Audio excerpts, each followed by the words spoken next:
हमारी जो मिनिस्ट्री 5 साल पहले स्टार्ट हुई, अभी अप्रैल में पूरे 5 साल हो जाएंगे इस मिनिस्ट्री को मिनिस्ट्री करती। लेकिन उससे पहले भी मैं प्रभु में था, उससे पहले भी मैं एवेंजलिज्म का काम करता था, बिजनेसमैन था। और बिजनेसमैन के साथ साथ अपने कामों के साथ साथ मैं लोगों को गुड न्यूज़ देता था, बिजनेस भी करता था, गुड न्यूज़ भी करता था, अलग अलग जगह पर हम संगति भी करते थे। उस समय ये लोग आए थे प्रभु में, लेकिन उस समय कई चीजें हुई, लोग आगे पीछे हो गए, लेकिन ये हमारे साथ जुड़ी रही। लेकिन उन्हीं दिनों में इन्होंने इनके पास एक ट्रक था, शेटैरी है ना, शेटैरी ट्रक। और वही ट्रक था जिससे ये लोग अपना घर चलाते थे, गुजारा उसी से था, कोई दूसरा काम नहीं है, और जमीन भी नहीं है ना, कोई दूसरा काम भी नहीं। लेकिन किसी ने इन्हें बताया, इनके ट्रक में ना शराब लोड करवा दी, शराब की पेटियां, जो गवर्नमेंट की ओर से पास शराब होती है, देसी नहीं पास। लेकिन उन्होंने बताया हमारी जिम्मेवारी है पूरी, कुछ भी होगा हम देखेंगे। ऐसा हुआ ना? हाँ जी, ऐसा हुआ कि कुछ भी आपका नुकसान नहीं होगा, हमारे पास सब कुछ है। हाँ जी, हाँ जी। और पैसे इन्हें डबल मिल रहे थे किराए के, हाँ जी। थोड़ा लालच भी आ गया। उसके बाद पुलिस ने वो ट्रक पकड़ लिया, शराब भी जब्त होगी और इनका ट्रक भी जब्त हो गया, है ना, वो बाउंड हो गया। जब बाउंड हो गया तो अब गुजारा कैसे चलेगा ना, आप सोचो, उसी से गुजारा चलता है। उसके बाद ये मुझे मिले और पूछा कि हम क्या करें। फिर उन्हें एक वकील किया, 6 महीने निकल गए, कुछ समझ नहीं आ रही, कभी वो दूसरे बंदे के हस्ताक्षर नहीं हो रहे, साइन, कभी ये बात नहीं बन रही, कभी वो बात नहीं बन रही। साल निकल गया, बीच बीच मन खराब हो रहा था इनका, बीच बीच जब भी मुझसे बात होती थी टीम से, हमें से समझाते थे कि आप बने रहो, मन खराब मत करना। 1.5 साल निकल गया, कुछ मसला हल नहीं हो रहा। इस भाई का विश्वास अच्छा था, ये जान चुका था कि परमेश्वर महान है और दूसरा कोई परमेश्वर नहीं है। 2 साल बाद एक दिन ये कहने लगे, क्या करें बताओ जी, पास्टर जी, अपोस्टल जी, मुझे आत्मा ने कहा छोड़ दो सब कुछ, छोड़ दो उस ट्रक का खेड़ा, अब बस विश्वास करो परमेश्वर आपके लिए रास्ता खोलेगा। अब उन दिनों में इनसे पूछो क्या हुआ, रोटी खाने में मोहताज हो गई है ना, इतना बुरा हाल, इतना बुरा हाल, क्योंकि उसी से गुजारा चलना था। आप सोच सकते 2 साल बिना काम धाम किए कैसे गुजारा चलेगा। उसके बाद क्या हुआ, मैंने एक दिन कहा छोड़ दो, अब बस विश्वास करो परमेश्वर आपके लिए बढ़िया रास्ता खोलेगा। सचमुच इनके लिए रास्ता खुला। इनके पास तो पैसे नहीं थे, कैसे भी डिवाइन हेल्पर खड़ा हुआ। और इनका तो शेटैरी ट्रक था, जो ट्रक आपने लिया उसको क्या बोलते हैं? कैंटर भी बोलते हैं उसको। कैंटर गाड़ी है। टेंडर? कैंटर गाड़ी। कैंटर? हाँ कैंटर।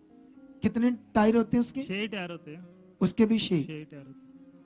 नहीं, जो बड़ी वाली लंबी, हाँ जी होंडली, 14 टायर है। 14 टायरी।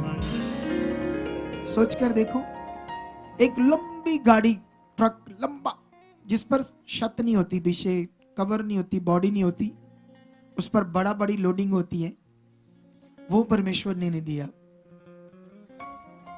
देखो हालात क्या था और परमेश्वर ने बड़ा करके दिया। अब ये इतनी मजेदार जिंदगी जीते हैं, इतने अच्छे पैसे कमाते हैं, इतना उस पर काम आता है इनको, उस गाड़ी पर, कि पूरी मजेदार जिंदगी किसने की? अगर मन खराब करते रहते तो ये जिंदगी मिलती? अब वो ट्रक मिला और ऐसा एक डिवाइन हेल्पर मिला, वो क्या कहते हैं, ट्रांसपोर्टर, एक जो इनका दोस्त बन गया, वो इतना काम देता है। अब वैसी ही ये 2 गाड़ियां और भी लेने वाले हैं। सोच कर देखो, सोच कर देखो, ये खुदा का काम। अब आपको मैं बताता हूं इसमें एक बड़ा पॉइंट, जब भी कुछ आपके साथ नुकसान हो, परमेश्वर तो नहीं करेगा और ना ही वो परीक्षा लेगा। ये दोनों बातें याद रख लो। हुआ है, मन खराब ना करना, बस धन्यवाद करते रहना कि परमेश्वर सच्चा है, वो मेरे साथ है, मैं उस पर विश्वास करता हूँ, वो ताकतवर है। उसकी ताकत को ये जानकर रखना उसके लिए कोई काम कठिन नहीं है। और उसने ये भी कहा है कि मेरे लिए कोई भी काम कठिन नहीं है। उसकी प्रतिज्ञा वादा आपके लिए बड़े जीवन के लिए, अच्छे जीवन के लिए, ये कभी नहीं आपने छोड़ना वचन, जैसे इनके साथ हुआ। इनके साथ अब बड़ा परमेश्वर ने किया या नहीं किया। अब वो ट्रक की फोटो नहीं थी, इनके पुराने फोन में थी, आपको दिखाते, लंबा वाला होता है, बड़े वाले की चाहिए ना, बड़े वाले की चाहिए मुझे, पुराने वाले की नहीं, बड़े वाले की। इनको दो ये रख, ठीक है। तो परमेश्वर ने ये बड़ा कार्य किया, बड़ा कार्य। अब मुझे ये बताओ, जब भी कुछ आपके साथ छोटा मोटा इधर उधर हो तो क्या करना चाहिए? मन बड़ा ही खराब करना चाहिए ना, ऊट पटांग सोचना चाहिए। कुछ मत सोचो, बस परमेश्वर की सामर्थ्य पर विश्वास करो, उसका धन्यवाद करो, फिर देखना वो आपके लिए क्या क्या करता है। इसे कहते हैं आपके विश्वास की परख। परख इन द सेंस, उसके सामने प्रकट हो रहा है आपका कितना बड़ा विश्वास है, कितना अच्छा है, आपका दिल कितना अच्छा है, उसके सामने ये प्रकट हो रहा है। और ये एक ऐसा स्पिरिचुअल नियम है जो बड़ी बरकत को लेकर आता है। और बहुत सारे शरीर में लोग इसे कर नहीं पाते, लेकिन जो कर पाते हैं फिर वो ऐसे लोगों के साथ खड़े होकर गवाही देते हैं। आमीन। ऐसी गवाहियां देते हैं वो। आप भी ऐसी गवाहियां देना चाहते हो तो ये गवाहियां होंगी आपकी ऐसी। तो जल्दी अगर हो गया है तो बताओ मुझे। ये भाई चाहता है, इसका अंगीकार ये था, मैं लाखों रुपए बीज बोना चाहता, लाखों। कितने? जो इसके पास आ रहा था वो वफादारी से बो रहा था, लेकिन विश्वास ये था मैं लाखों बोना चाहता हूं। तो परमेश्वर के सामने बनने ही वाला, ये लाखों बोने वाला। आमीन। तारीफ करो इस बड़ी गवाही के लिए जोर से। अरे हिलाओ ऐसे ताड़ी के लिए हाथ, आपको बरकत आए। आमीन। बैठ जाओ। ग्रेट जोड़ी, ये ग्रेट जोड़ी है, दोनों बहुत अच्छे। वो देखो, वो वाला ट्रक है, दिखता है कहां शेटारी, कहां ये, ध्यान से देखो। ये खुदावंद ने दिया तब जब 2 साल निकल गए, रोटी भी खाने को मुश्किल होगी थी। अब ये दिया खुदावंद ने, और इस पर काम बहुत है। अब देखो ये बंदा इतना परमेश्वर को दर्जा देता है। ये है तो अमृतसर का, ये रैये के पास गांव है, रैये में रहता है, लेकिन अब ये इधर नहीं रह रहा, गुजरात में ये रहता है। वहां इसका उसने कोठी ली है, वही रहता है गुजरात में। लेकिन इसको एक गेड़ा मिला, इधर आने को मिला है एक गेड़ा तो 4 दिन पहले उतर गया, लेकिन इतना बड़ा दर्जा, हर मीटिंग, संगति, सीखना, समझना, ये इसकी लाइफ है। ये मजेदार जिंदगी है, आप समझते हो ना।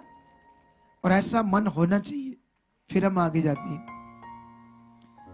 तो अभी परमेश्वर आपको बड़ी बरकत दे। अगर आप भी चाहते हो ऐसे कामों को अपने जीवन में, तो आप भी यहाँ आ सकते हो सुखपाल राणा मिनिस्ट्री में, ताकि आप भी अपनी आशीष, छुटकारा पा सको, चंगाई पा सको।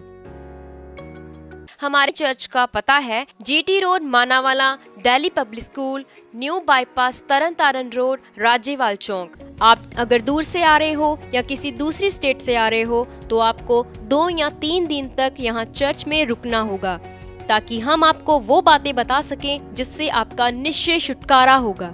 ये हमारे हेल्पलाइन नंबर्स हैं। आप इन नंबर्स पर कांटेक्ट करके यहाँ चर्च में आ सकते हो, प्रार्थना करवा सकते हो। God bless you all.